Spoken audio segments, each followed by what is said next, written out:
update ng bayan, maasahan anumang panahon.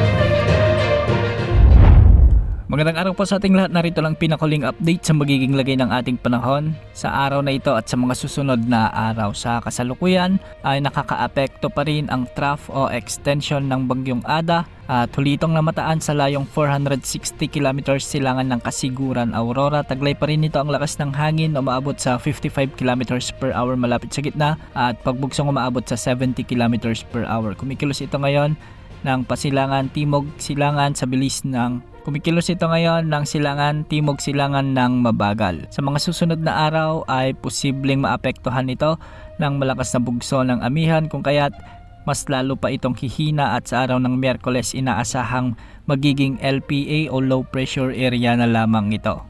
Dahil nga sa trough ng Bagyong Ada, makakaranas pa rin ng maulap na kalangitan at kalat-kalat na pag-ulan at pagkidlat pagkulog ang mga probinsya ng Camarines Sur at Catanduanes, kaya mag-ingat pa rin sa banta ng mga biglang pagbaha o pagguho ng lupa, lalo na kung may mga umiiral ng katamtaman hanggang sa minsan ay malalakas na pag-ulan. Samantala maulap na papawirin at may mga kasamang mahinang pag-ulan naman at malamig na panahon ang inaasahan dulot ng amihan o northeast monsoon sa may Cordillera Administrative Region at Cagayan Valley, sa may Ilocos Region, Nueva Ecija, Tarlac at Zambales. Samantala sa Visayas at Mindanao naman at nalalabing bahagi ng Luzon, asahan din ang pag-iral ng localized thunderstorms lalo na ngayong gabi, kaya makakaranas ang mga lugar dito ng mga minsan ay malalakas na pag-ulan dulot ng severe thunderstorms. Mag-ingat pa rin sa banta ng mga biglang pagbaha o pagguho ng lupa. Para naman sa lagay ng mga pag-alon sa ating mga karagatan, ang mga baybayin o karagatan